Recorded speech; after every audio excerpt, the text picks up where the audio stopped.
Hello and welcome to the Last Word on Spurs. We are your award-winning Tottenham Hotspur podcast, and we are back on the back of Spurs thumping West Ham United by 4-1 in a significant London derby. Yes, you heard me say a significant London derby. One of Andy's first, you've got to say, a big win for him in the Premier League. And we are bringing this show to you on the back of Arsenal just being beaten by Bournemouth. Can I be honest with you guys? Don't let it come across small time. They don't happen often these weekends, so enjoy them. And why not let's unleash and have a bit of fun, shall we? Joining me on this Last Word on Spurs, I've got broadcaster Marcus Buckland. I've got YouTubers Mitch, Fretton and Marlon over at the Spurs Kings that are returning to guide and steer you through that 4-1 victory against West Ham United. I'm going to say this for, I think, the 10th time this season. Is that the moment that finally kickstarts Spurs' season? Let's hope. I'm going to start, if I can, with a brilliant Marcus Buckland. Marcus, love to have you back on the show. Look, let's be honest about it. A much-needed win for Spurs, who put that Brighton calamity behind them with a real dazzling display. And it's been hard sitting in it for the last couple of weeks, as you've had to on the Tottenham way, and had to dissect it as well. But it's the first time Spurs have scored 4 goals against West Ham since 2015. You overcome a bad start, which many might have feared, but we get back to winning ways. Sonny looking electric throughout on his return. And that win now means for Spurs, they've beaten West Ham 27 times in the Premier League. The only sides they've beaten with more victories at this stage were Everton with 31, Man City at 28. There's also 6 wins in 7 for Big Ange's side, and all comps. Happy? Ricky, I'm over the moon, mate. Come on, as you said, it's not often that we win and that other team in North London loses, so it's sweet. I chatted to you before the game. I had a good feeling. I thought, we've had 2 weeks, as you rightly say, to stew over what happened at Brighton. We always seem to lose just before the international break, and we go a goal down. You're thinking, okay, what have we got? And actually, I never panic when Spurs go a goal down. We did it against Brentford a few weeks ago as well. Okay, there was a really interesting tactical switch at half time, which we'll speak more about, affecting James Madison. But the way Spurs played in that second half in particular, we scored 4. To be honest with you, I think it should have been about 7 or 8-2 come the end of the 90 minutes, if we had a true reflection of what happened on that lovely autumnal afternoon in North London. Oh, man, I'm joined by all the M's that I've been told here by the beautiful Jan. Thank you so much. I am joined by all the M's. What a day. What a result. Spurs back to winning ways, Miles, to bring you in. They're already asking about the bed covers behind you. Is it frozen in the background? But listen, it was, let's be honest about it. I mean, it was a nervy half an hour to open up with, but credit the Spurs, who, to be honest with you, kept playing their football, and they were miles better when Kulu made it 1-1. And really, as Marcus said, should have scored more. Sonny and Kulu probably the best players on the day. Sonny's first Spurs goal for almost 2 months. It's been that long, it has. How important, Marlon, is that win in the context of the season so far? Look, it's one win. I'm going to get carried away. Look, I'm an East London boy, right? So a lot of West Ham fans are I grew up with. So I'm proper happy today. But look, it was a great result, and especially after going 1-0 down, you have to kind of go, oh my God, is the Brighton game going to kick in again? Because the first half an hour, we're all probably a bit, which way was it going to go? But once Kulu put that goal in, and we'll probably talk about it later, it was just one-way traffic. It was literally Spurs. And yeah, as Marcus said, we'll talk about that change, but it was such a significant part to what actually happened in that second half. It was unbelievable. And I have criticised Ange in the last few weeks, and today he got it spot on. So I'm literally, when he gets it right, I'll say he got it right. When he gets it wrong, I'll say when he gets it wrong, right? Yeah. But it doesn't mean I want him out. I'm just one of them people that will critique him. But the performance today, bar one, which we'll talk about later, bar one person, but every player, even the ones that came on, was brilliant. And that's all you can ask for. Yep. Especially when Ange said when he goes, he hasn't had a chance to talk to any of them since the international break, and he was still seething and things like that. That was a great response to him, and as you can tell, they are still playing for him, and that's the key thing in all this. Because when a defeat like that happens just before international break, and he can't speak to them, and they come back with that performance, and especially Sonny being back, which is more important today, you just literally have to go, yeah, Ange, you've got it spot on today. Yeah, I think you made a really important point there, Marlon, about the fact that, it was probably, coming over to you, Mitch, the most scathing he's been of the players after the Brighton game. And that can go one or two ways in terms of reaction. You either do get the reaction that we saw today, it goes completely the other way, where you go 1-0 down and suddenly that atmosphere becomes a very difficult place to play. Players start misplaying passes, and we're going to get back in the game, which, to be fair, when you look at the game as a whole, we started out slow, but ended up winning in style with a score that really reflects the actual difference in quality between the two sides. Although West Ham, to be fair to them, they have spent well in the summer. When you look at the players they've brought in, of course, they've changed Moyes for Lopetegui. I know a lot of their fans at the moment feel slightly concerned by the way things are going down there. But we know ourselves, with any manager transition, it does take time. But you know what? We talk about transitions. What we've got to say, Mitch, is credit to Ange Postecoglou, because he made a big adjustment at halftime. And many would say it was the key adjustment in that game. James Madison coming off, Pat Matasar coming on, and the players came out absolutely firing in that second half. And it was a real scintillating display, which coincidentally meant 3 goals in 8 minutes that saw Spurs home to victory. Mitch, how important, I say again, was that win in the context of the season? And are you the same as Marlon? Can't get too carried away, but lovely to get a win of that nature against a London rival. Yeah, look, we've had some pretty iffy results against West Ham at our place over the last couple of seasons. So it's nice to, for once, just finally go out there and put out a statement win against them, first of all. You know, look, I completely understand the mindset. And I think Kulu said it after the game, you know, tomorrow we'll forget about this game and move straight on to the next one, which is absolutely fine coming from a player's perspective. But you know, when you win your London derbies against a team like West Ham, you just have to enjoy them because, you know, they'll be the first team and first set of fans to let you know about it when they get the win or when they pick up the points or whatever it may be. But yeah, I think it was such a weird one after the Brighton game because it felt like it was only sort of half a reaction from Ange after the game, and then the players immediately went off onto the international break and they weren't really able to assess it and sort of construct a reaction to it properly until they got back at the start of this week. And I think Ange said it a few days ago that he's been sort of holding in his anger and frustration about that result until the players got back to Hotspur Way and he felt like he could just explode. So, you know, it looked like he did that. And we saw a reaction today, albeit, you know, first half was a little bit, okay, maybe it's just a few players getting back up to speed off that international break. But yeah, look, Ange made the right choices today. The players reacted in the right way. I think I saw someone say the running stats and the intensity dropped by like 20-30% in the second half of that Brighton game. And that definitely didn't happen today. They were playing right up until the full-time whistle, even when they were down to 10 men, even when it was 4-1. And to be able to do that is testament to Ange and to the players. But for me, it's all about that halftime substitution, and everybody at the moment, Ange is under so much scrutiny every single time something goes wrong. But you've already said it, Ricky. It's 6 wins out of 7, right? You know, we lose that Brighton game, and everybody loses their head because of the nature of the loss and how we lost that game. And you know, you're 2-0 up, you're cruising, and then to watch your team just completely take your foot off the gas. But then you bounce back and you've won this game. So now we can sit back and think, okay, all right, maybe West Ham aren't the greatest team in the world right now. And maybe we haven't had a run of wins where we've beaten, you know, like Liverpool and Man City and Arsenal, whoever it may be. But, you know, in that run now, we have still beaten Man United.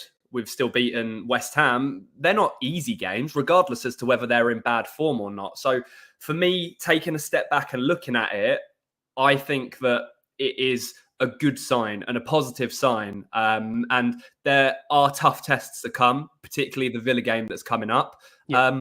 But look, I like this team. I'm going to sit here and say I like Ange and I like this team and I like watching what we can do. And I saw it again today that when we're on it, we can be a really, really good team. And West Ham couldn't cope with us in the second half and their players lost their heads towards the end of the game. And ultimately, Kudus got sent off for it. So for me, I'm just hoping it's another big step forward in the project as a whole, and particularly for this season. Yeah, the lovely words there, Mitch. And you talk about the running stats there, the general stats. I mean, look, the stats on the game overall in this one, just to bring those into context. Look, 22 shots to West Ham's 11. Spurs with 7 on target to West Ham's 4. 41 touches in the box, respectively, to West Ham 17. Couple of saves for Cario. Ario the busy, the 2 keepers there with 4. Aerial duels, Spurs edging it with 9. West Ham more fouls than Spurs with 15 on the day to 10. those corners we spoke about, and we'll come on to it in the first half, 13 as a whole. I mean, there was, a routine session of corners where you were thinking, are any of these going to be made count? I think that was the only frustration around that first half, was our lack of real sheer quality of the corners. Possession-wise, Spurs dominating that 57%, and then the XG telling stat 2.21 to West Ham 0.91 and 0.98, should I say. Marcus, you actually spoke about this on your podcast actually during the break that we had, that, the Brighton defeat was so bad because it was always going to lead to questions as to whether there was a serious problem with the team or whether it's just a one-off, but they've responded in the right way. And although, like Mitch has said, we look at the results we've had against the Man United side, a West Ham side in there who have got their own deficiencies, their own problems. But how big a scalp is that for Ange to get that first significant London derby win over their rivals? Because just to be very, very clear on that, when we talk about the big London derbies, and what we're referring to is the likes of the West Hams, the Chelseas, the Arsenals. I think to date, he's had 7 attempts at them. He's had a point away at Arsenal. He had a point away at West Ham last season. How significant is it, Marcus, to get that first big London derby win, in your opinion? I think it's really important, Ricky. I don't think it's hugely significant. It's a win. And when we beat West Ham, when we beat Arsenal, when we beat Chelsea, of course, it's that much sweeter. I will sort of buy into what Ange says, though. This is a journey that the team is going upon. You don't just crow because you've beaten what's turned out to be a pretty average West Ham side. And by the way, I'm really surprised at how average they are, because during the summer when they bought 2 or 3 players, you're thinking, okay, Lopetegui's got a very good record. I like that signing. I like this signing. I like that signing as well. They're not gelling for whatever reason. Of course, it's important. I just think, for me, this is a critical stage in the campaign, whether we're playing one of our arch rivals or just going to Crystal Palace next week. Because twice now we've gone into an international break having just lost, first to Arsenal, then horrendously to Brighton. And the boys are quite right, by the way, in saying that, apart from that 45-minute period in the second half, the last few matches have been fantastic. Win after win after win. Okay, not necessarily against the greatest of oppositions, but winning is a habit, and the more you win, the more you start to win against bigger and better teams. So for me, this next batch of fixtures is critical. Beating Crystal Palace for me is as important as beating West Ham. Of course, I want to beat West Ham, but I want us to have a bigger mentality than that. I want us to be the team that everybody wants to beat, and of course can't. So much as I love beating the Hammers, and much as I wish we'd beaten Arsenal, I'm desperate to beat Crystal Palace. I want to beat AZ Alkmaar. I really want to beat Manchester City in the FA Cup. In the League Cup. To me, that is and I bang on about the League Cup. We know, but Marcus, I'm with you. Ricky, I'm with you. Ricky, I'm the same as you.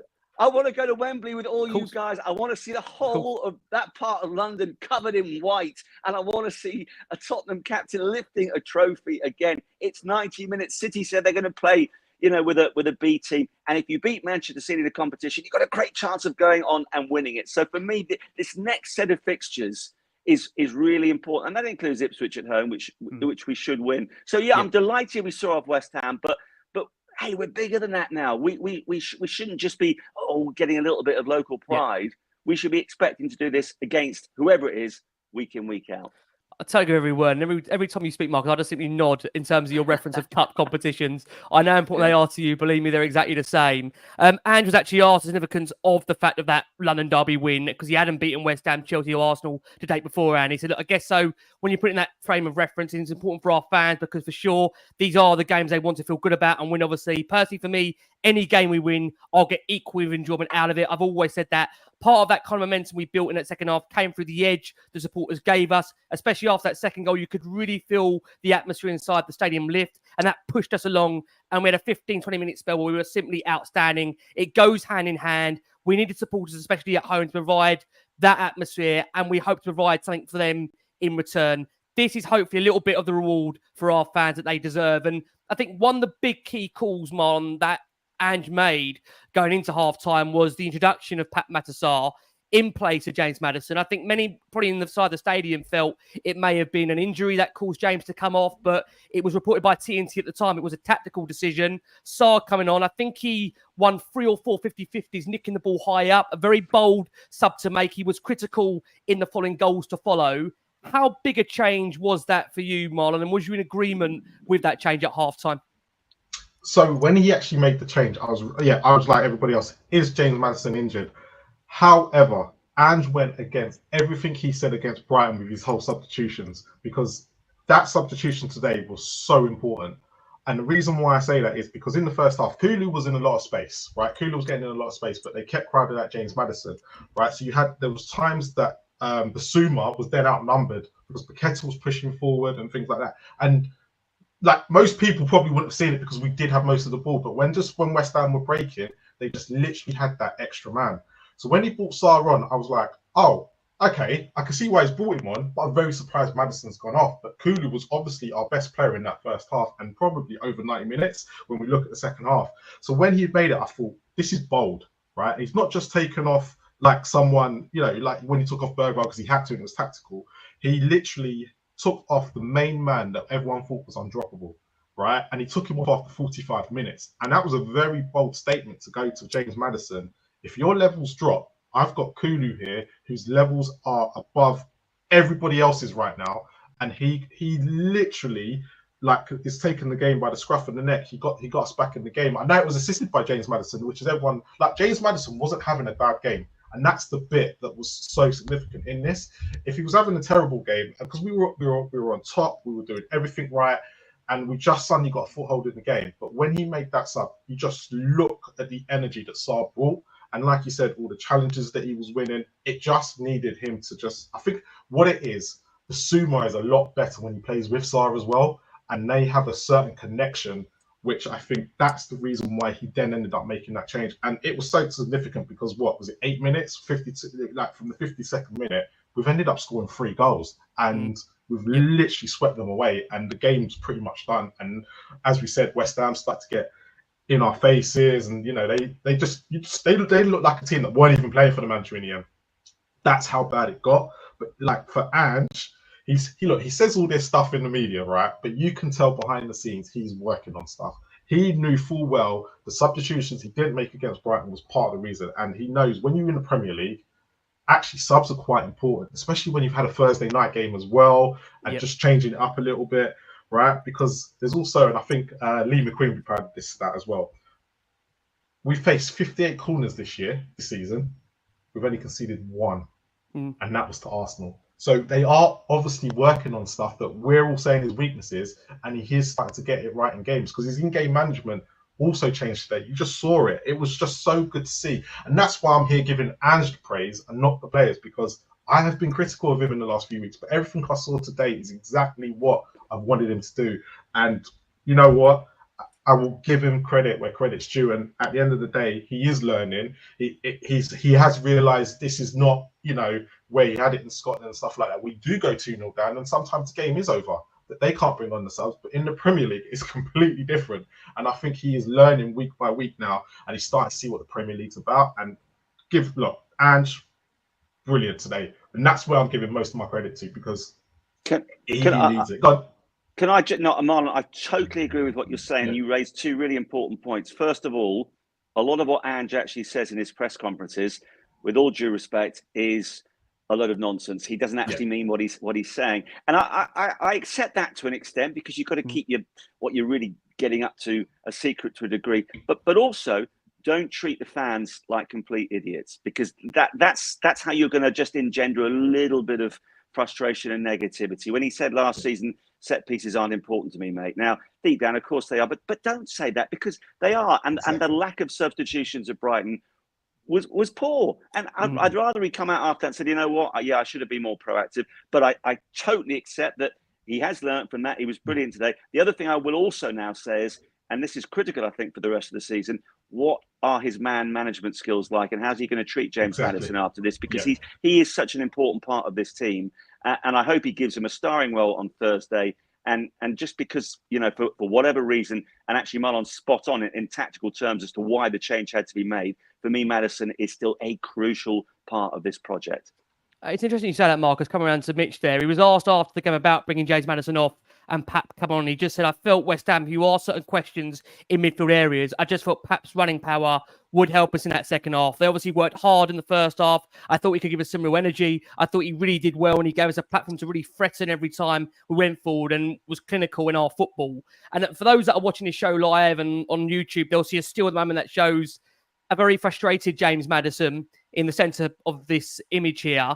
I want to ask you, Mitch, where we are with James Madison, because, again, look, he was frustrated to have not made the recent England squad, obviously on the back of the recent squad announced by Lee Carsey at the time.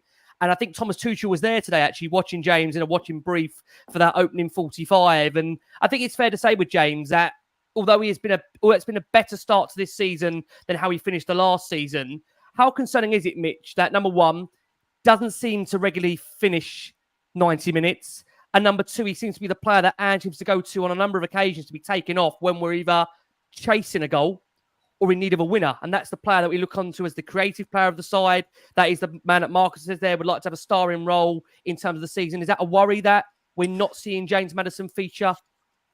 I think there's a lot to break down with Madders. And I think it's a very, very delicate situation because, first of all, we have to remember that he is, alongside Christian Romero, our vice-captain of the club. So he is an important player, an important figure in the dressing room, on the pitch, off the pitch. And I want to say that I don't particularly think that Madders had a bad game today or a bad first half. You know, he got the assist for Kulusevski's goal. I think where his issue is where he's playing next to Kulusevski in this system. If you put them, and if you were to just blank out the entire rest of the pitch and the players and just watch those two, you would see the difference when it comes to like their running stats. You would see the difference when it comes to the intensity of the way that they play. Decky puts absolutely everything on the line with everything that he does, and he will not stop sprinting after opponents until the very final second of the game. Madders doesn't necessarily do that because he plays the game a bit differently. He prefers to pick the ball up a little bit deeper. And I was listening to sort of the halftime analysis, and they were talking about how Tottenham's play was perhaps a little bit slow at times. And unfortunately, I think a lot of that comes down to Madders because he's looking for the killer pass. He's looking for the ball in over the top or down in the wide areas or through the lines. And sometimes that's not always immediately there. So perhaps he's picking it up in a deep position and he's just spending a little bit long on the ball. So maybe in this instance today, that's why Ange just pulled him off, because he wanted a bit more fluidity. He wanted a bit more perhaps on the counter-attack when West Ham were coming forward. And then I think the other thing, Ricky, as well, is the club are probably just trying to look after him as much as they can. You know, we lost him for a long period of time last season and we missed him. We missed that first half of the season, James Madison, in the second half of last term. And I think they're probably trying to manage him to avoid that as well. We're seeing it with Sonny a lot this season as well, managing his minutes a lot more. He came off early today to protect him. And I think to an extent, there's probably some of that there as well, because you don't want to lose a player like Madison. Even if Madders isn't in his best form, you know that if he's on the pitch, he can create something. He can make something happen. And if you pull that out, all of a sudden, you're then purely relying on creativity from Kulusevski. That's it. You don't really have another option. So to be honest with you, I think the problem we had today was it wasn't necessarily working with two number 10s because of how West Ham packed their midfield. You know, you had Rodriguez and you had Souček, two big, powerful midfielders. And then you've got the likes of Paqueta also in there. And then you've got Bowen and Kudus running. There's a lot squeezed sort of into that middle of the pitch. And Madders, obviously, we know that his defensive work isn't the top strength of his game. So by bringing Sarr on, you add a little bit extra with that, play him more alongside Bissouma rather than alongside Kulusevski, and all of a sudden you see him picking up the ball in deeper areas, winning the balls, and then that's exactly where Sonny's goal came from. You know, him winning the ball back, and he just fires one pass into him. He's got all the time and space in the world, and he finishes it off. So I personally I'm not going to deep this Madison situation too much, because I love him as a player and as a bloke, and I think he's a great type of person to have at the club. But I just think he needs managing a little bit. And there's absolutely nothing wrong if he's pissed off and annoyed at coming off at halftime today, because every top player should feel like that if you're getting hooked at halftime, regardless of the situation.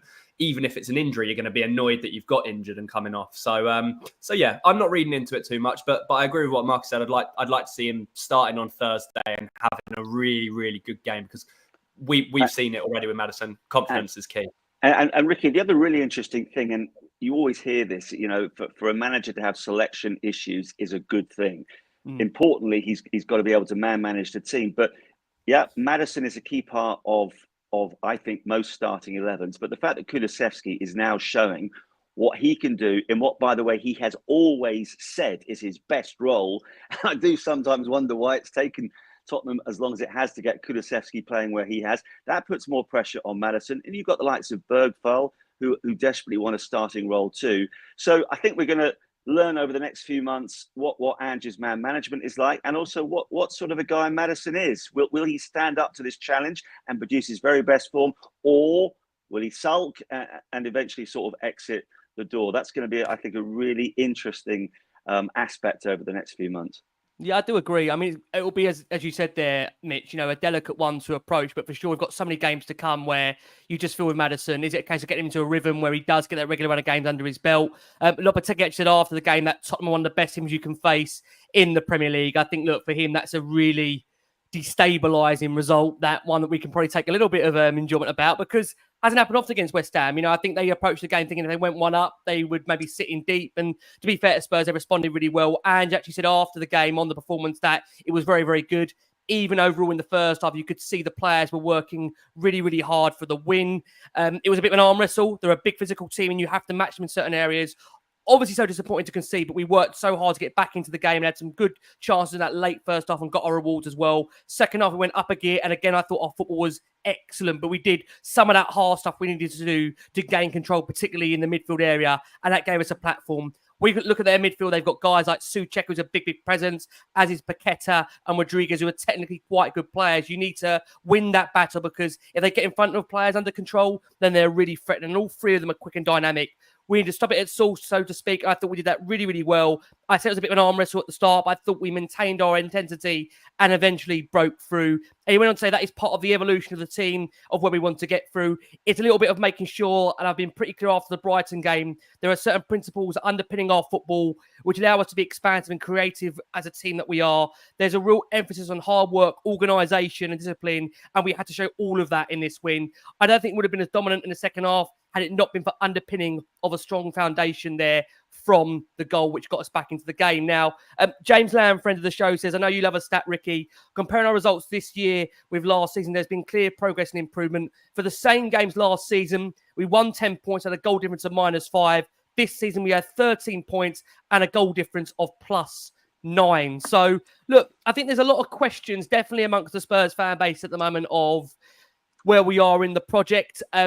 And again, this is not to be reactionary. I think there are fans that certainly feel that they need to see more in terms of what is happening at the moment and not get carried away by the one result. But again, fans are quite happy. As long as they are seeing entertaining football and getting results, then that is enough for some people. And again, it really depends on what really matters to you as a fan in terms of how you will perceive the overall start. And the reality is we can't please everybody when it comes to our opinions. But look, it's a good win against the West Ham side that going into the game, there would have been fears because they were a good side. So what we are going to do, we are going to squeeze in our first break of the show for our listeners on audio. We have got over nearly 3,000 of you watching us live.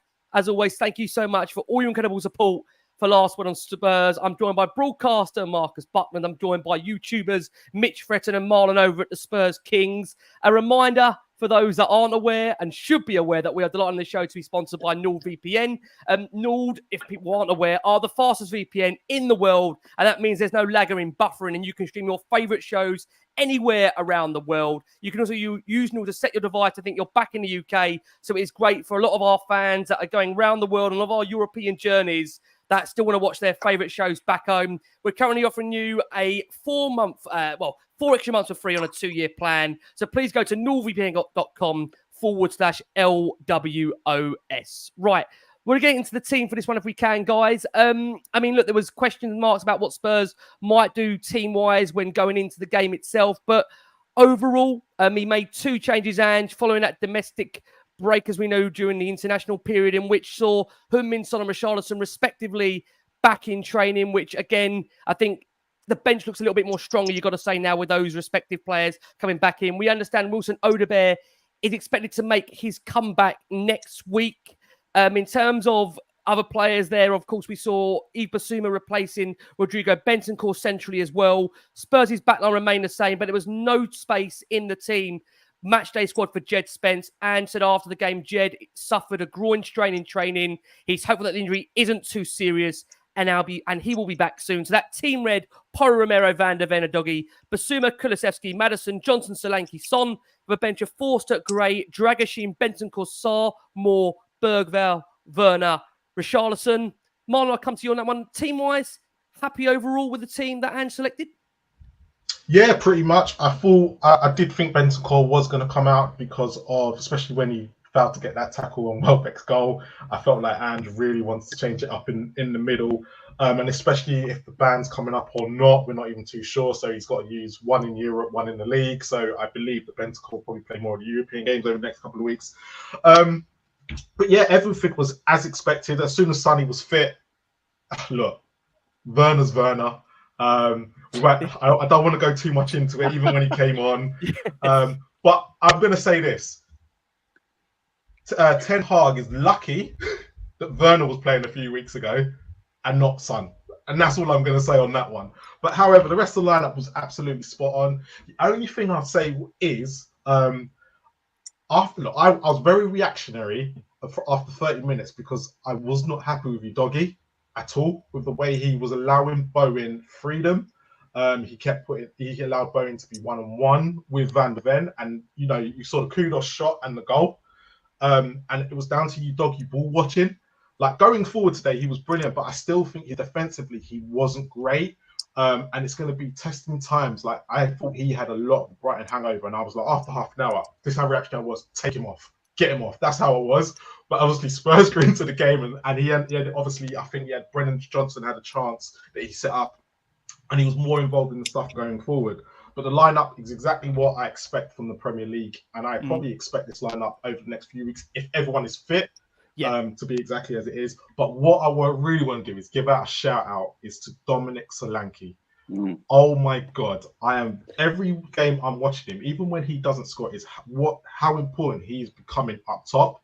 His work rate, the stuff he's doing, the way he's opening it up for Sonny and Brennan, for Brennan Johnson as well.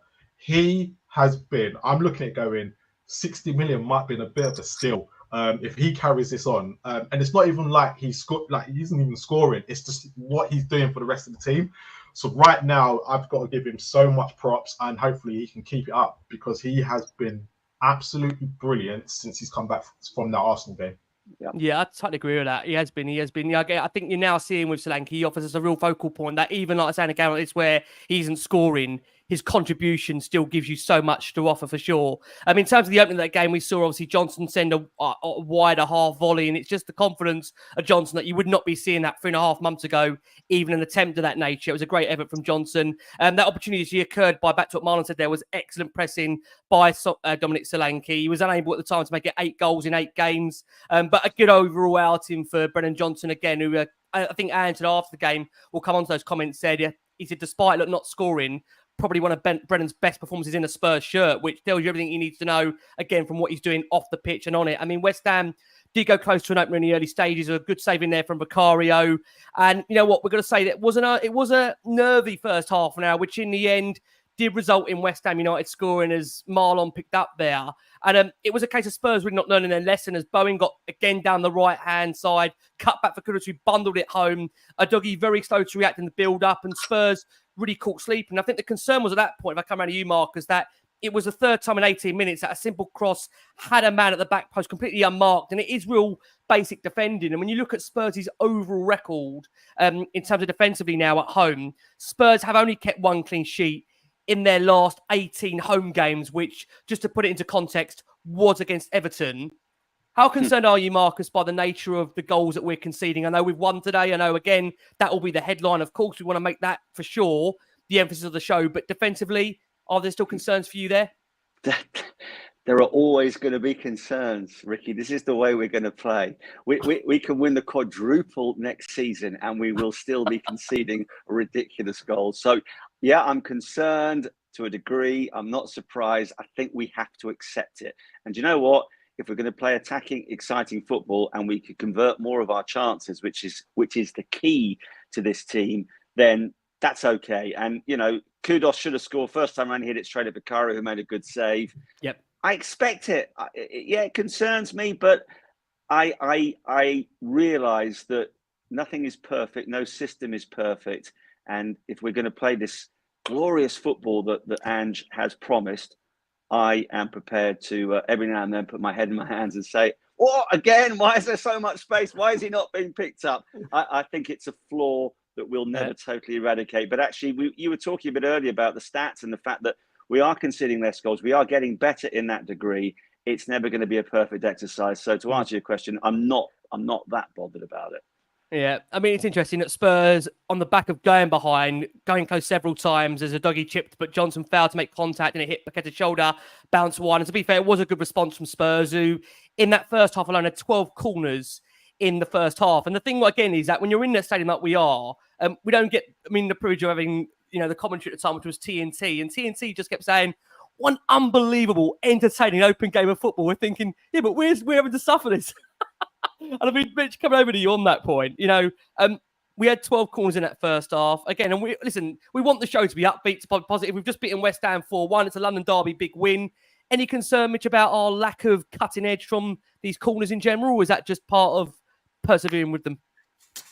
Yeah, it's such a weird one, isn't it? I feel like we I can't remember under which manager it was, but we had a period where we were lethal from set pieces and we were just scoring so many of them. But the thing I will say about set pieces is you can see how important they are. Like you've seen it with Arsenal so far this season and last season. It wins them games and gets them points, and it's a good weapon to have in your locker, both offensively and defensively.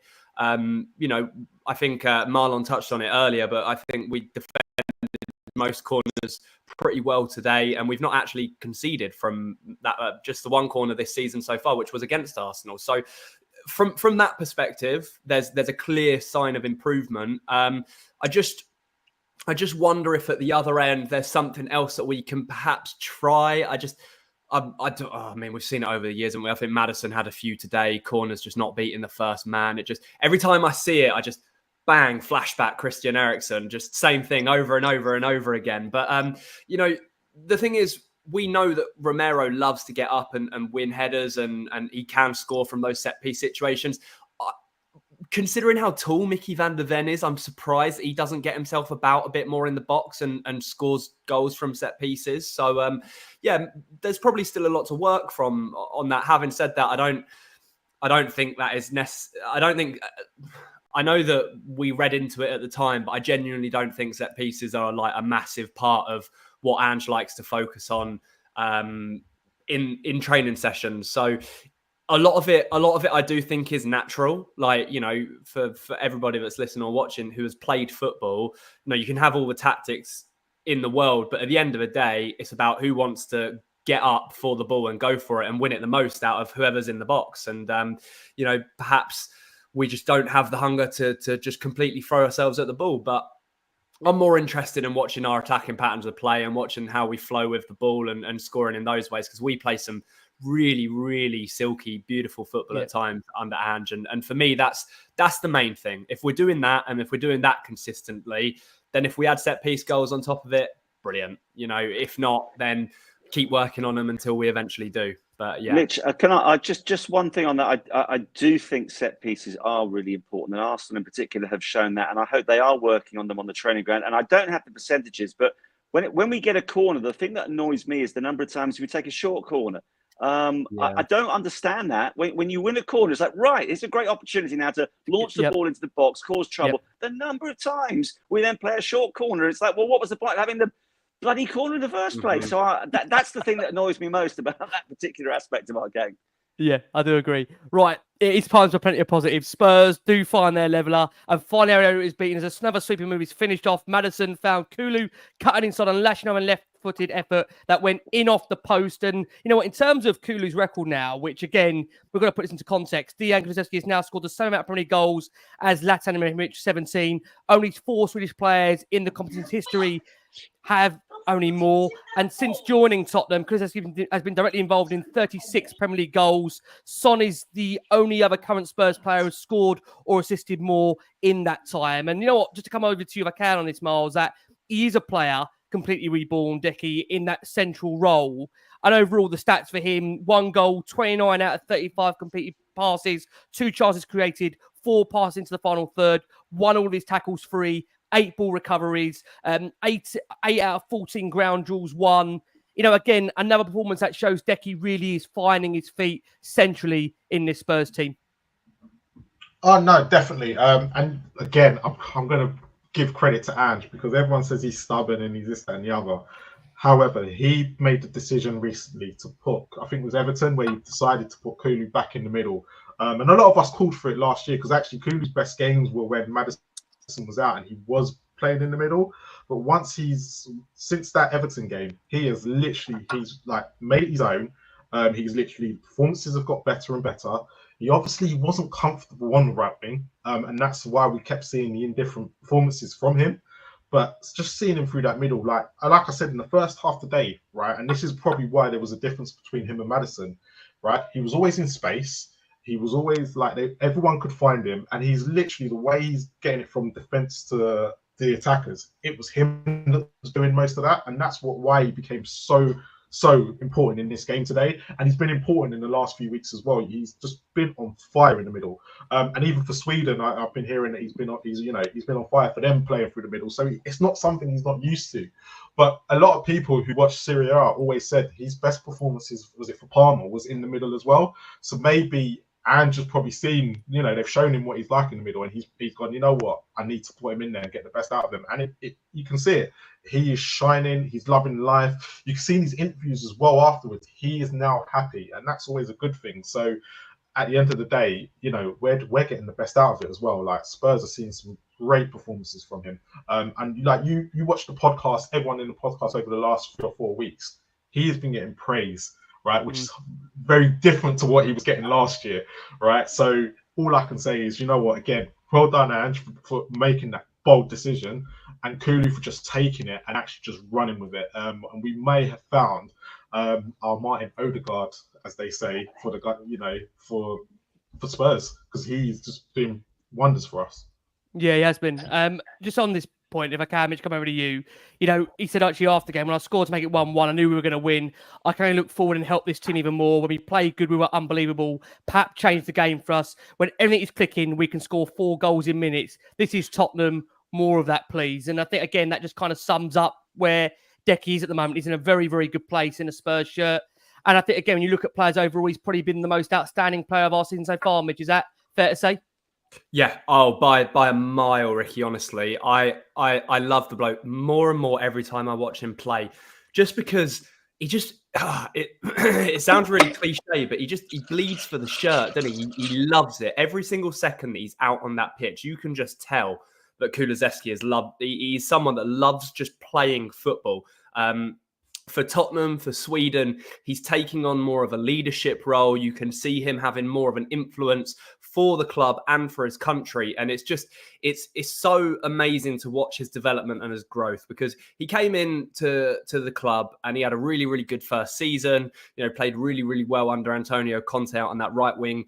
And then he stopped scoring goals and he stopped contributing in the final third. And he's been sort of trying to find his feet ever since. But since Ange has come back in and he's been playing around with his positioning and just trying to figure out where he is best, Decky's sort of seen this as an opportunity to go, right, I'm going to make this my team now. And he is doing that. And he orchestrates that attack. The feature I love the most about Kulusevski is watching an opposition player steam towards him to try and win the ball off him, and he shrugs them off like they're absolutely nothing. It doesn't matter what size the player is. It doesn't matter how big or how small or how fast they're coming in at him. He just rolls them, or they just bounce straight off him. I don't know how he does it, because he's not like the bulkiest bloke in the world, is he? But he's so exciting to watch. And the great thing about it is he's now starting to find that quality in the final third. And it's really, really big words from Marlon saying he's perhaps going to be Tottenham's version of Martin Odegaard, because that is a pivotal role to play. And if he can do that, then, you know, he will be at this club for a long, long time, unless, you know, he gets interest from those very, very, very top clubs across Europe. And yeah, I'm all for it. And I've got my desk's wooden, so I'm touching wood. For as long as he stays fit, he is going to be key to what Tottenham can achieve this season in the league and in the cup competitions. I do think he'll probably get more rests during those Europa League games and will come on if he's needed, which is absolutely fine this early in the competition. But, and I say this with all the hope in my heart, if we are going to win a trophy this season, he is going to be the key to winning that, because he battles so hard, and the quality that he's starting to produce in that final third, we need that. We need him to be able to feed the wingers, feed Solanke as well, and contribute with the odd goal here and there. And he's doing that this season, and it's really, really good to see. It's a dangerous comparison for me to say this, so I'll try and be as not get too carried away. But when Moussa Dembele was in his prime at Spurs, there's very few players that you would say you'd want to replace him with. And Kulu at the moment, in the way he's playing, I mean this when I say this, there's very few players that want to replace Dejan Kulusevski with at the moment. And that's not me making a direct comparison between him and Moussa. But I think, like you're saying, Mitch, if he carries on the trajectory that he's going, it's going to be very, very hard to see anybody that can replace him in that Spurs side, how vital he's been. After the game, Marcus, Ange actually said he's had a really good season so far. He's now captain in Sweden. He's somebody else you can really rely on and count on. And, you know, again, he said the other day that it was good to get some real captains out there. You've got the likes of Biss, who's a captain of his nation as well, Sonny as well. It just shows the quality of player, and we saw that with Decky's finish. I just thought overall it was a real strong performance, and he needs to show a variety of facets, which is probably the most pleasing thing about Decky. I mean, should we rightly be getting excited, Mark, about what we're seeing? I know we don't like to get too carried away by players, but he's been consistent now for quite a period, hasn't he, Decky, in that role? Yeah, I've been so impressed with him. I saw some of the comments just now coming through that, yeah, he's a future captain of the club. I totally agree with that. And, you know, based on the second half of Brighton last week, we need leaders. The more leaders we have, the better. Just to emphasize what Mitch is saying, I mean, that strength, when you look at his relatively wiry frame, you think, how is he just pushing these guys off? But he's got that power. He's got that composure. He's got the touch. And I'm so pleased to see the way he has developed, because initially when he came in, and there were two really good signings, weren't they, in the January under Conte in that what turned out to be a really good season. He and Bentancur both proved to be fantastic business. Then he slightly lost his way. He looked maybe a little bit predictable out on the wing. You kind of knew what he was going to do. But now that he's got into this position that, as I mentioned before, he has always said is his best role, he's got absolutely every attribute, and hopefully he'll pop up with even more goals. But no, I don't think we should get carried away at all. I think he's fantastic, and yeah, I would agree. If we're going to win a trophy this season, he will be a man to have played an absolutely key role in that. Totally agree. Actually, on the follow-up of that, he was nearly close to an almost beauty again. Kulu flick it into Udogie, cut back for Porro, but he sent that scissor kick effort from 16 yards over the bar. And if that went in, God, I think the whole stadium would have gone absolutely mental. And to be fair to Porro, look, he made a big impact going forward, went close to a couple of efforts on goal. You know, we have seen those reports during the international break about Real Madrid sniffing around him. I would still say that Porro's got some way to go yet in terms of working defensively. But look, I think as a whole, as a player, he's growing for certain. I will say this again, that with the role that Ange is making, the likes of Udogie and Porro play, when you are going to be that high advanced in which they are, the reality is that when it does go wrong, it's going to show up the worst deficiencies in a player because of how high up they're being asked to defend. But I'm really intrigued, actually, if I stick with you, Marcus, going into half-time, it was a very entertaining 45 for the neutral. And with the Hammers taking the lead, with obviously that combination of Bowen with Kudus as well, we fought our way back and we had a few chances. And the key would be really if we could keep the tempo up. How confident were you, Marcus, going into halftime before you heard of the change from Ange with Sark and for Madison that we would win the game? Were you fairly confident? I had a good feeling. I don't know why, Ricky. I texted you beforehand, and yep. I had this feeling that we would bounce back. It was so important. Maybe I just really wanted us to bounce back, because I think if we'd suffered another defeat today, having stewed for 2 weeks after what happened at Brighton, I think there would have been a real potential issue as to where things were going. But so I felt confident, And yeah, once we got back on terms, you quoted Kulusevski. He said once he made it 1-1, he knew that Spurs were going to win. I tell you, I don't like to talk about opposition players. I was really impressed with Bowen in the first half. I was thinking, oh my God, he was connected with Spurs years ago. I wish he was playing for us, and he was giving Udogie, as Marlon rightly said, a bit of a seeing to at times. But Tottenham dealt with that, and yeah, once we equalised, I just think this team has got. And it's funny. I mean, we can lose from 2-0 up, but now a couple of home games in a row where we've been behind to Brentford, we've been behind now to West Ham, and we've come back comprehensively. So I think these are all encouraging signs for the future, which we love to see, of course, don't we? We will. Look, we already have spoken about that change Spurs made at half-time. Sarr on for Madison. And that was purely tactical, again, just to reiterate that point, not injury-related. Actually, interesting point here, because Mitch said earlier that James Maddison wasn't actually having a bad game up until that point. And our understanding is, according to Opta, he was creating a chance every 9 minutes on average against West Ham, assisting the first goal in the process. And look, again, I mean, Sarr coming on, what I would say with Sarr coming on is that what he provided was winning the ball back and obviously playing through Son to finish the game off. And, you know, really when Sarr did come on, he nicked the ball twice for some 50-50s. And, you know, when Sarr is in that mode, he's a real game changer. He's got that ability in transitions to go to a new level whenever he's on the pitch. There's an elegance about Pat Sarr. I just wonder, Marlon, coming over to you, because we haven't really seen the best of Sarr this season, fair to say, and hasn't really provided an opportunity to see him on a starting lineup. We've seen him finish and feature in a couple of Europa League games. I mean, is it a game, again, when you look at the situation with Sarr and feel he can be a first-teamer? Because I think when you look at last season, Spurs, I think, changed their midfield, this sounds crazy, around 28 times in the whole of last season. And I just wonder, you know, I remember going back to the Pochettino days, and sorry, guys, to go back there, that one of the key features about Spurs being a real hard team to beat was that you always knew our midfield that we were going to normally put out there. I mean, is that a little bit of a concern, Marcus, that we don't know our strongest midfield, or is it a case that we will rotate through the season with, of course, Europa League, please God, as Marcus, a Carabao Cup, more fixtures to come, and FA Cup as well in there? Yeah, look, the midfield is the way Ange wants to play. They're going to do a lot of running throughout this season. So I am not surprised that we have changed our midfield that many times. And with Sarr at the moment, I think he's young. This is the problem. He is very, very young. And he just hadn't started the season very well. He just wasn't in games. He just wasn't doing what he did last year. But however, what Ange has been able to do, where he has changed where he brought Kulu in, and he had Benton Core back there, was it's given Sarr time to get up to speed, get ready, you know, because in the Europa League games, he's been playing really well, but he just wasn't doing the same in the league. And then we've seen the last couple of games where he has started to pick it up a little bit. So, look, at the end of the day, I think we're going to see this a lot with Ange. If he can, he will try and change his midfield because of the amount of running they have to do. But out of all the players in that team that is probably going to be more suited to that running is going to be Sarr, because the energy that he does bring, and that's what's so important to this, is the energy he brings and the way, like you said, he can win the ball back. And he going forward, you've seen an improvement.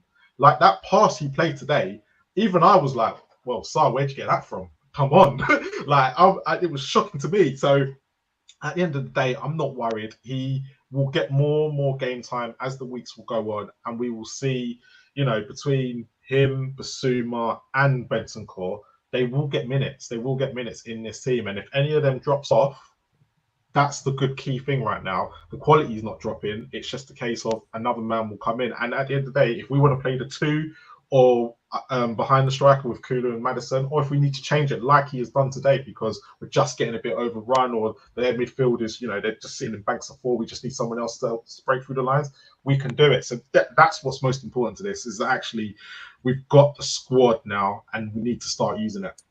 I think so. Ricky, can I just say that's such an important point that Marlon has made, because in the past you spoke about all the midfield changes that previous managers have undertaken, but there were times when you knew it wasn't really the right thing to do. It was a forced substitution. And I don't want to diss off people like, you know, Oliver Skipp, who I really liked as a player, but I think most Spurs fans kind of knew that there were players who would come in and do a good job, but perhaps didn't quite have the quality to replace those that were coming off. Whereas now, and the players that have come back recently from injury bolstered the bench today. But you looked at that bench and you're thinking, okay, there are plenty of options here. And I can't really remember a time in the past, well, several years actually, where you look at that bench and think, well, we can change him with him, him with him, him with him, and not weaken the 11 that's out on the pitch. And I'm excited about that.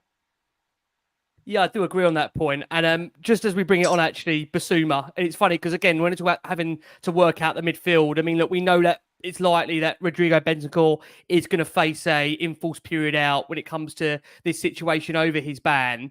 And again, there's questions again around the fact, is Bissouma able enough to be able to really step up and be that player that is going to be able to fill that role in the long term? And to be fair, it's another big goal for Bissouma. You know, he's got a friendly reminder, second for him this season after scoring none in the previous season, 2 goals in 5 Premier League games. And again, this is all the work really by Udogie to get to the byline, cut it back for Bissouma to roll home from 12 yards. And I think timing the goals is so important. Mitch, coming over to you, because it comes at a critical point in the game where early in the second half, Spurs get in front and really from that goal onwards, didn't look back. How big a important goal at the time was it, Mitch, in terms of the timing for Bissouma? Yeah, really good. Really good for Biss as well, because the eyes were on him, weren't they? He was the one sort of big tactical change that Ange made. Obviously, we knew Sonny was going to come back into the team as soon as he was fit. Bissouma and Bentancur was sort of like a toss-up, wasn't it, after the Brighton game? And Bissouma came in, and I think he probably knew that if he didn't perform, then Bentancur's just going to come straight back in for him after that. So for him to be able to get on the score sheet, and I think had actually a really, really good game. And I've said this on the show countless times, when Bissouma's on it, he is one of the best midfielders in the Premier League. The way he withstands the pressure and the way he turns out when he's getting closed down and beats 2 or 3 men with the way that he moves the ball and moves around the corner.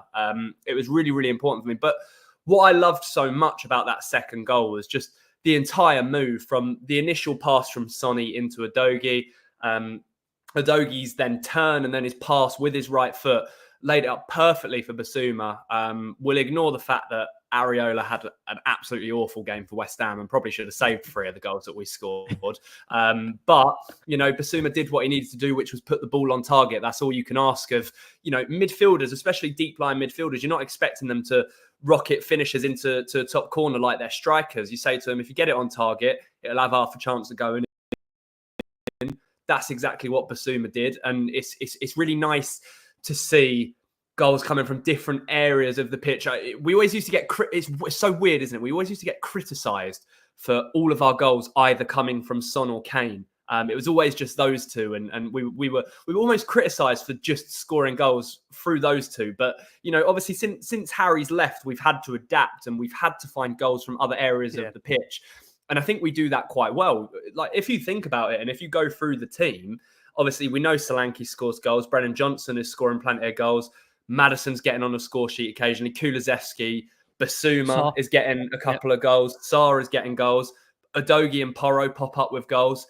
And Van de Ven and Romero pop up with goals. That's goals from every single position on the pitch. And that, I think, is perhaps something that goes under the radar with the team, that we have that quality in the final third, that whoever's there can step up and put the ball into the back of the net when they need to. And, you know, I know we talked about at the start of the season, we were struggling to put the ball in the net, but now it looks like those goals are really, really flowing and anyone could score. You could sit and look at the starting lineup from that game today, and you could pick out any of those names and you could go, well, they could score today. Like there's no one that you'd sit there and think, oh yeah, he never scores. He's never going to do that.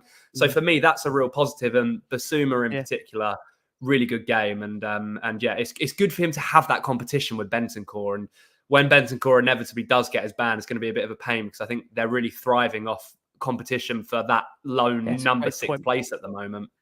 Yeah, it's a really good point you make there actually on that. And Marlon, coming over to you on this point that Mitch is making, is we do know this ban is hanging over Bentancur. We're looking at least an enforced ban of 5 games minimum at the moment. He will become Spurs' Thursday night man. He will be able to feature in Europe, but obviously not domestically.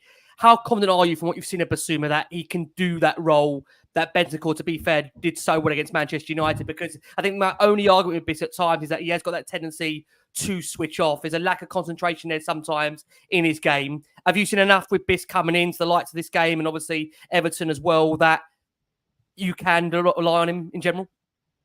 look, how I see it as this is going to be man management from Ange with Bissouma, because he can do it. It's whether he switches off or not, and how he keeps his intensity up in those games and making sure he doesn't lose concentration. Because as you said, he came in against Everton after the whole incident where he owed his manager. Absolutely brilliant. He's obviously lost his place in the last few weeks. Came in today realizing, hold on, this is my chance, and he's played well again today. So look, the only person who can really, really go out there and put those performances in is going to be Bissouma, and it's up to him. Look, at the end of the day, this ban's coming. He knew it was coming. He's got to make sure he takes the next 5 games that he has in the league. That he will probably play most of them. That he takes his chance and he doesn't allow Bentancur to come back in this team, because at the end of the day, only he can keep Bentancur out, no one else.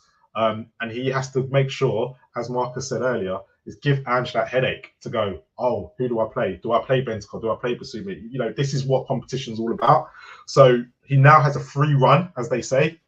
But at the end of the day, it's up to Bissouma. I know, look, all of us know he can do it. It's just whether he wants to do it on a consistent basis and make sure that his performances don't drop. And look, at the end of the day, the concentration in our team is a massive problem, right? He's not the only player. We've seen it with Romero. We've seen it with other players switch off at vital moments, right? But at the end of the day, it's as long as Ange can try and sort that out and make the changes at the right time as well. But for me, going back to your question, it is completely down to Bissouma. I know he can do it. He can do it. But he's just got to make sure that over the next few weeks, he goes, I want this spot back. It's mine. And he wants to keep that shirt.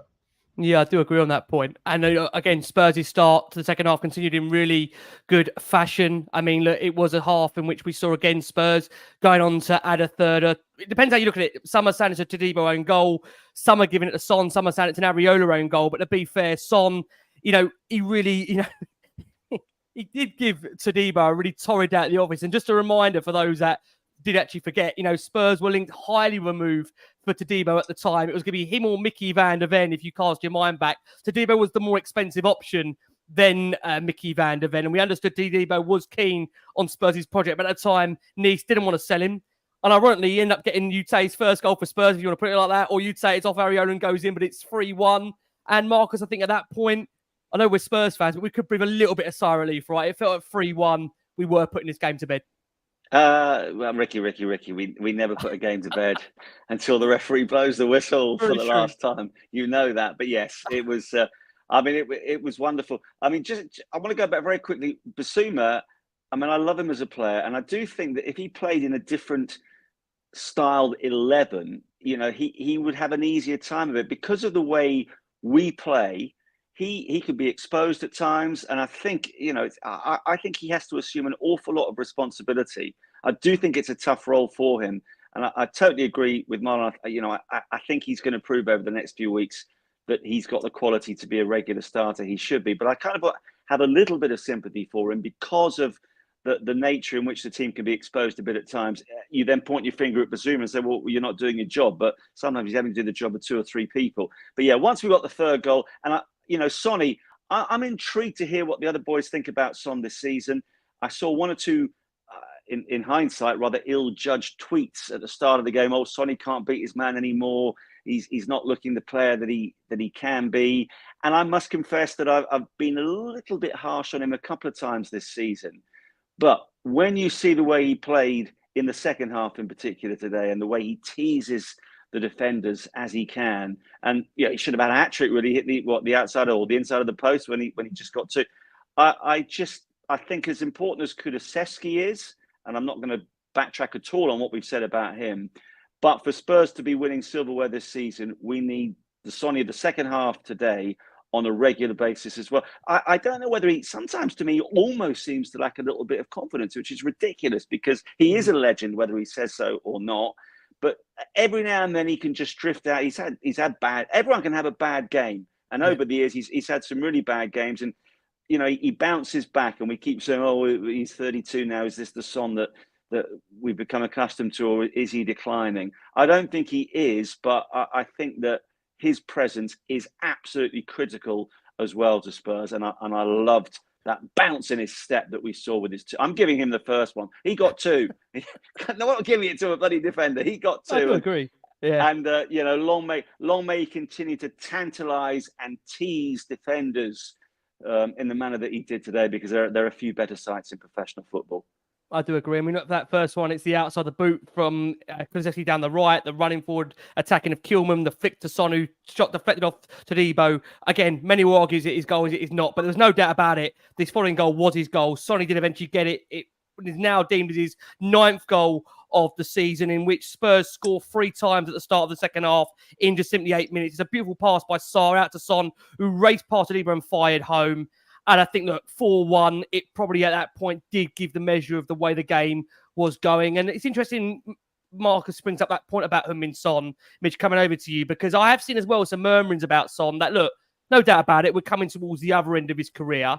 Can't get away from it. He is at his age now. And I mean, the reality is that Spurs always have this nature of selling players at the wrong time. I don't think we should have sold Son today. I think Spurs do have to start preparing for the future after Son. And to be fair, they'll argue they maybe have done that already by looking at Min-hyuk coming in, obviously a young player that will be joining the club in January. But do you still feel Mitch Sonny has got a really important role to play this season and can still get to those numbers that we know he's capable of doing?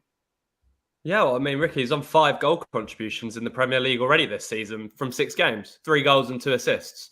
So, and he was unlucky rather to have just 1 goal today. He could have had a hat-trick on another day. So all of a sudden, you're then sitting here and thinking, well, he should have more goal contributions than he has games played. So I think it's a very, very similar issue that we had with Harry when Harry wasn't performing, is that our expectations and standards for Sonny are so high that when he isn't at that, sort of mouth-watering, eye-catching level on the pitch, people are going to pull him up on it. And that for me, I don't have a problem with, because it's a testament to him and the career that he's built for himself at Tottenham and the level that he's reached at Tottenham. He's been our top 2 or 3 player for the best part of a decade. Like, it's ridiculous how good he's been for the club and for how long he's been here. And the fact that he's still even getting close to that level at his age is a testament to him. 6 games played already, 3 goals, 2 assists. What did he get last season? 17 goals in the Premier League, 10 assists in the Premier League last season. He's well on track to get that again, in my opinion. And can you really complain at a player if they're hitting those sorts of numbers? And we've talked about it in the last few months and years about how consistent Sonny is and the fact that he's able to put up double figures every single season in a Tottenham shirt. And could you just imagine if he was playing for a City or a team like that, and people used that sort of scenario for Harry Kane over the years. Imagine what he would do in a Manchester City shirt. I hold Son to that same sort of standard. And ultimately, at the end of the day, he's still human. He's still, going to have off days. He's going to have games and periods where he's not in his best form. And I think the one big argument people have had of Sonny over the years is he's sort of like a purple patch player. So he'll go through a period where he'll score a ton of goals and get a ton of assists. And then he'll go through a period where he doesn't really get much at all. But he's in a different role for Tottenham these days. And I think people underestimate the value that he has on the pitch. Even if he's not scoring or assisting, watch him. He's still making those runs. He's still dragging players away. And then add on top of that, he's now the captain. So he's still leading by example out there. He's still talking to his players. He's still trying to motivate people. And you can see it in his face when things aren't going Tottenham's way. He absolutely hates it. It makes him so upset when we lose. I think it affects probably him more than it does a lot of the other players, because he loves the club so much. And look, the time will come. The time will come where he does have to move on. But he is within that status and well within his right to stay until he can't run anymore, for all I care, because he's been such a servant to the club. And my opinion and my assessment of him so far this summer is that he is probably still our best attacking player in terms of what he contributes, goals, assists, and the way that he plays. Yes, Brennan Johnson's on a hot run of form. Yes, Dominic Solanke, we know is going to score goals. But as an all-round player, Sonny, with that technical ability, is still very good. Like, sorry to go on and on about it, but, people saying, I can't beat his man anymore. He's lost that yard of pace. He's just not at the level he once was.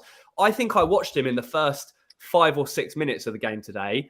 Quick feet on the edge of the box, step inside his man, and he curled one just wide of the post, really early on in the game. I was like, he's doing that's a trademark Son movement. Like people must see that and realise that he's still capable of performing at that top world-class level that we're so accustomed to seeing him do. So he'll get double figures again this season. I'm very, very confident of that. And he's our captain, so I'll be supporting him till the very end until he eventually does leave.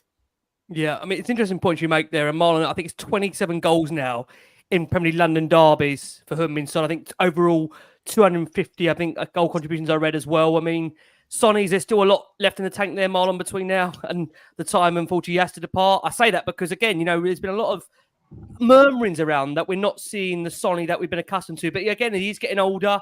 But again, you look at the game he's had today, he takes that game away from West Ham in the second half there, and maybe having the opportunity of a fully fit Richarlison that we really haven't had. Someone like Dominic Solanke there will give Son the opportunity to get that respite time in between. Do you reckon, Marlon? Look, and I think I've seen some people in the chat say this, and I've been saying this for the last couple of years.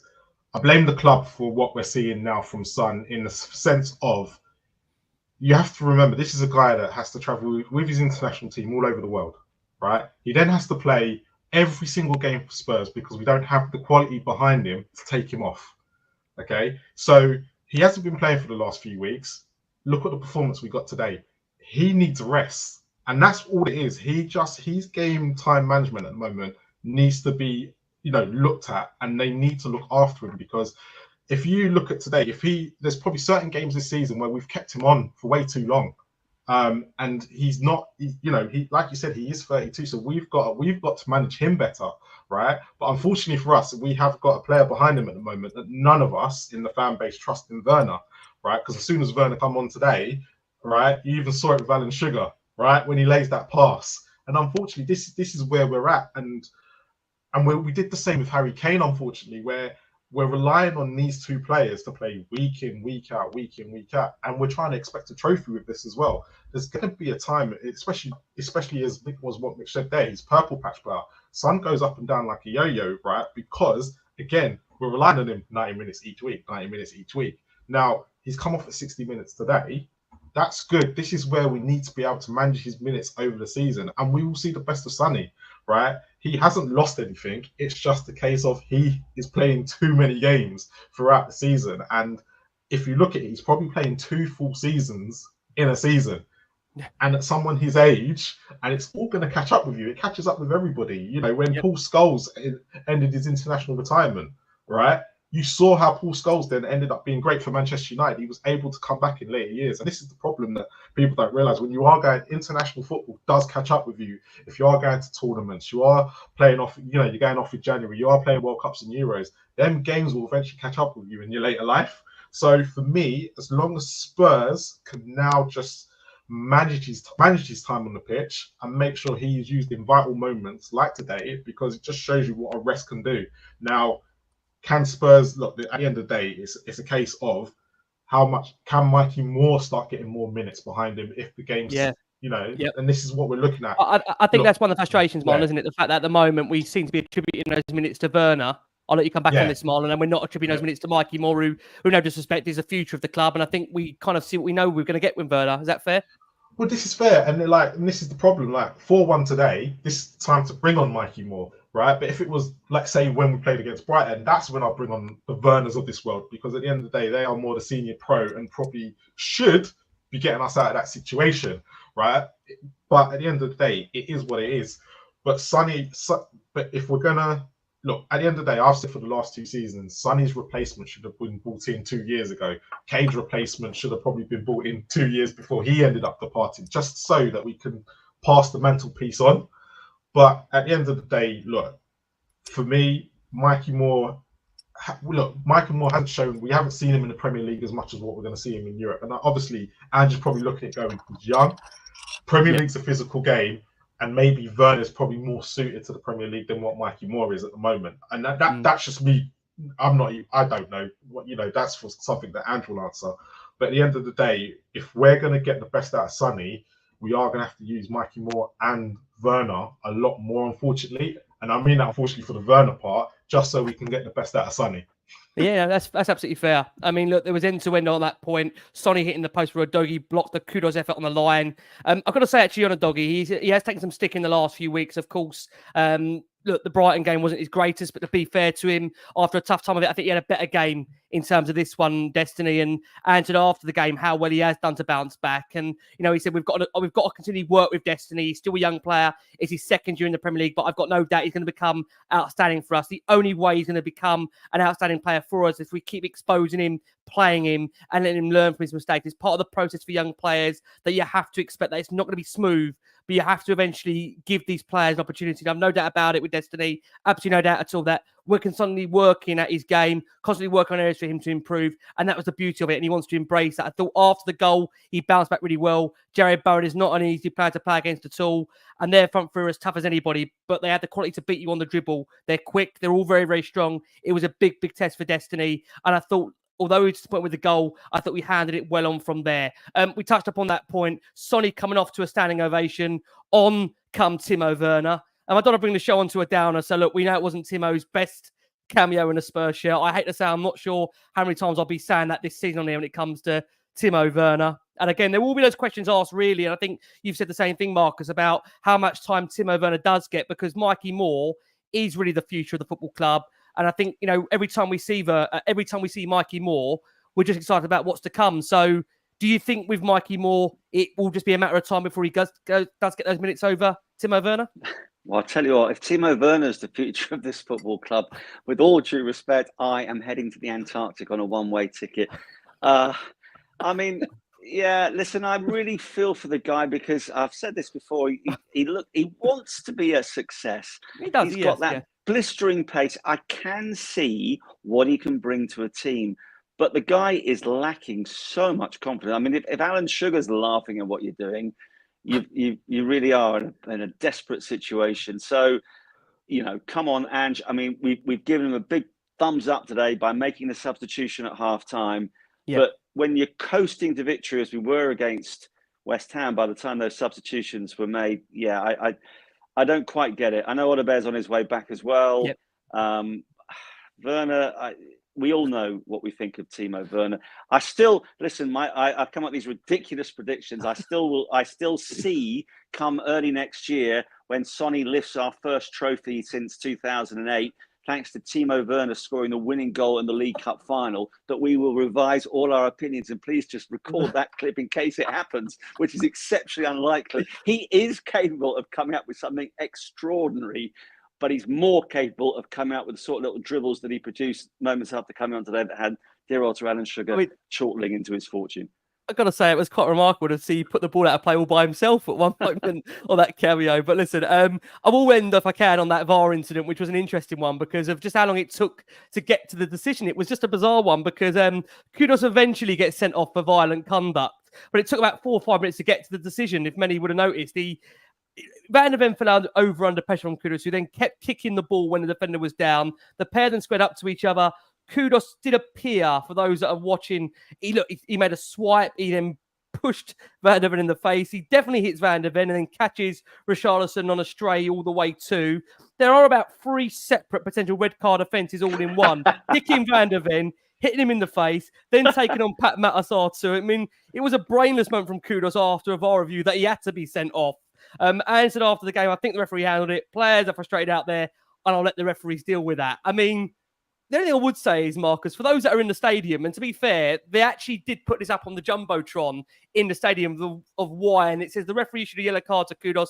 The VAR deemed that his actions were violent conduct and recommended an on-field review. The referee then upgraded the yellow to a red. So we are getting some more detail now to the fans inside the stadium. But I suppose, look, we came to the right decision, Marcus, because it goes back to that point, just how long it took to get to that decision. Yeah, well, absolutely. I mean, I'm not a fan of VAR. It seems to be improving this season. But, I mean, Kudus should have had probably 3 different red cards for all that. And, you know, in the old days, you'd have got away with a yellow. And Van der Ven got a yellow as well, I think. So it was extraordinary. And poor old Richarlison, he's come on. And inside the first minute, I mean, he was getting involved, which he likes to do. I'd like to think he was going to try and be a peacemaker. but he got scored. nutted as well. So he's gone down on the ground. It was classic comedy, wasn't it? The last few minutes. It was. But look, I mean, at the end of the day, West Ham go down to 10, Spurs see out the game. Final question to you all. I know it's hard to always ask this question after a game in which we've won like that. I said at the start, is that fine at the moment that kickstart Spurs this season? Mitch, I'll come to you first. Is that fine at the moment that we really get things back on track? I know, again, with the United win, and then obviously followed that up with such a disappointment result, of course, against Brighton. But you just feel that this is now the period, I say this, October, November, December, this is now where you're coming into really the season, really getting going. I know we've got one more international break before we have that bit of a gap between then to March. I mean, now is the time, Mitch, to really start picking up the points. Can we do that in your opinion? I feel like I have to say yes, Ricky, because I have to have the belief at least. You know, if I struggle with myself if I were to sit here and say no. I don't get me wrong, right? Inevitably there are going to be more painful results this season. I think it's a trademark of how Tottenham play. I think it's a big mixture of Ange Postecoglou tactics and Tottenham mentality. It's a recipe for, a sort of implosion at certain points throughout the year.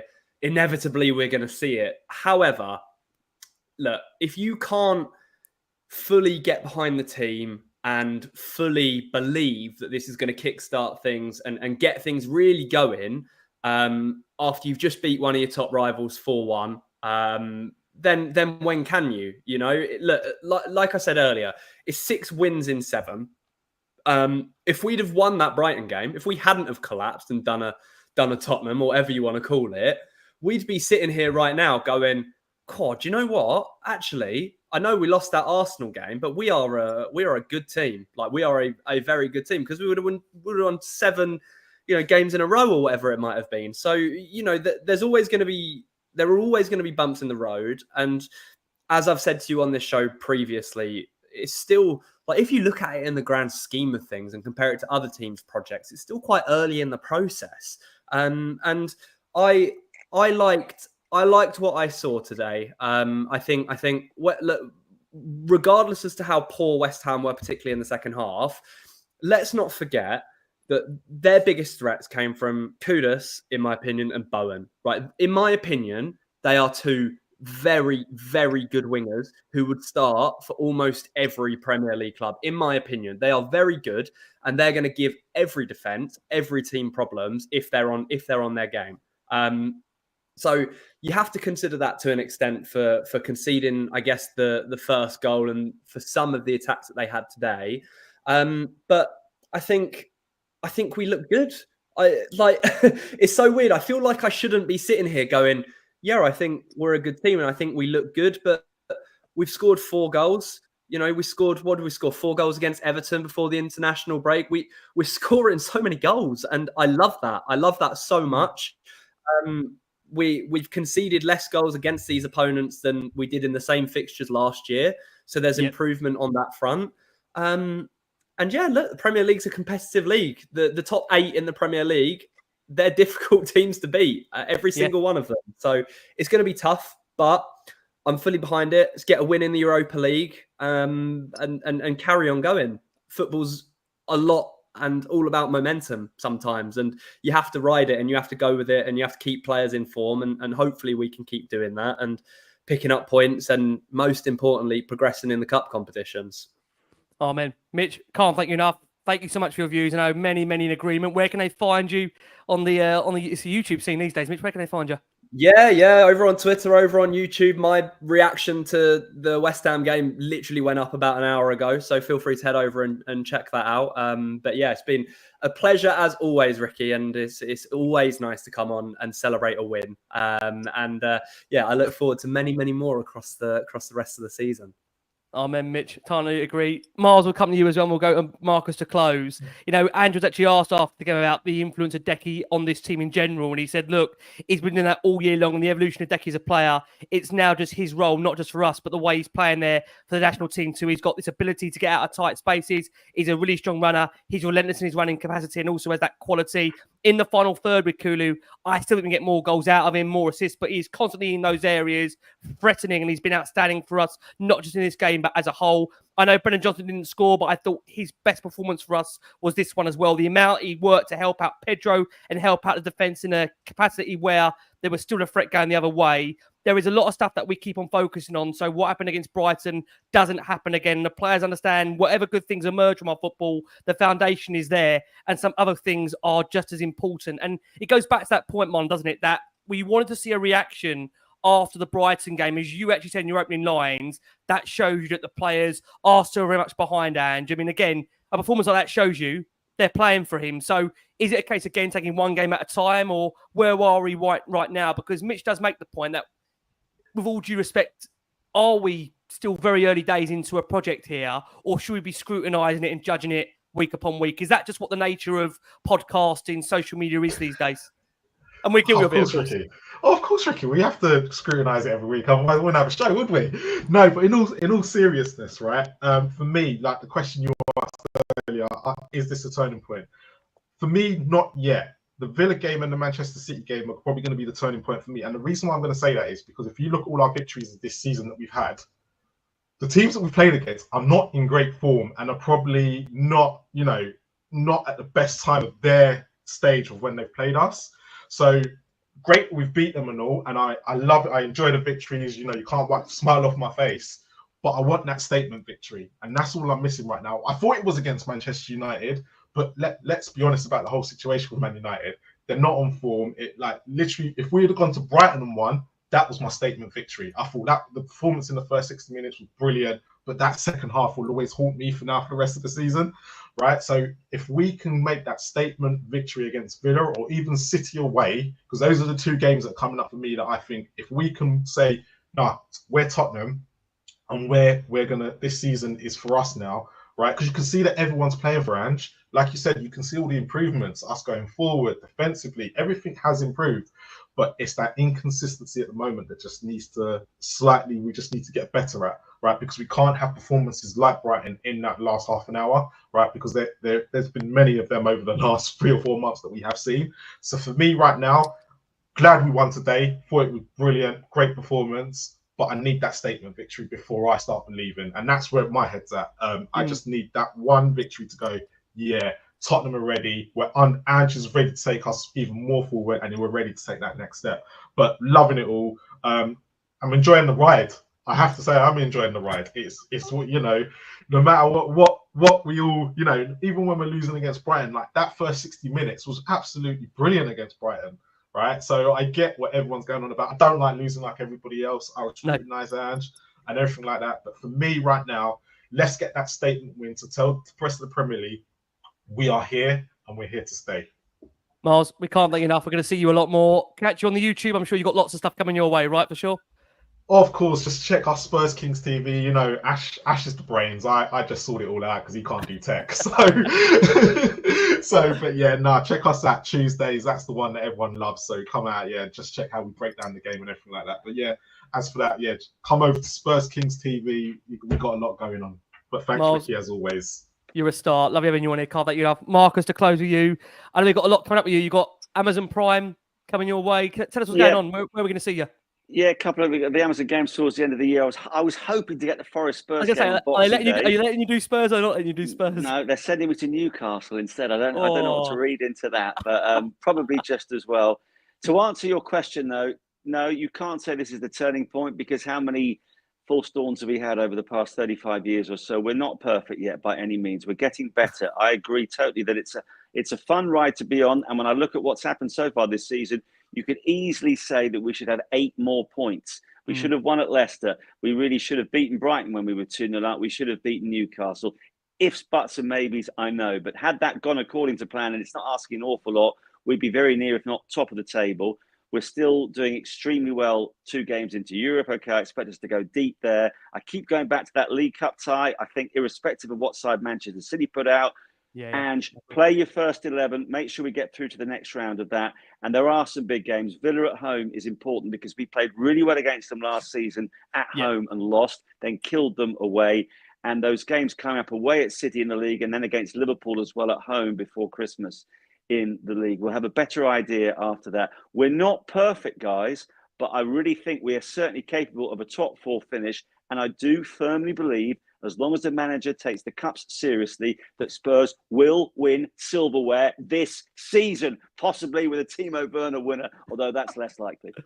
Can I say, how was that last bit? I've been blessed to have Marcus on the show for, I think, 6 out of the last 8 years. And yes, it does go that long. And yes, we do keep bringing him back. And thankfully, he's not said no to me today.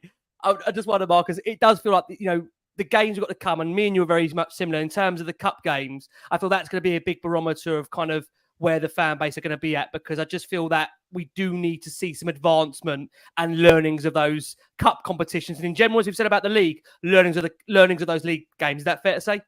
Yeah, well, absolutely. Listen, I want to see Sonny lifting a trophy. It's ridiculous when you look back. I mean, I know that no team has got a divine right to win competitions, but let's take them seriously. So please, Ange, when we play City at home on the 30th of this month, put your best.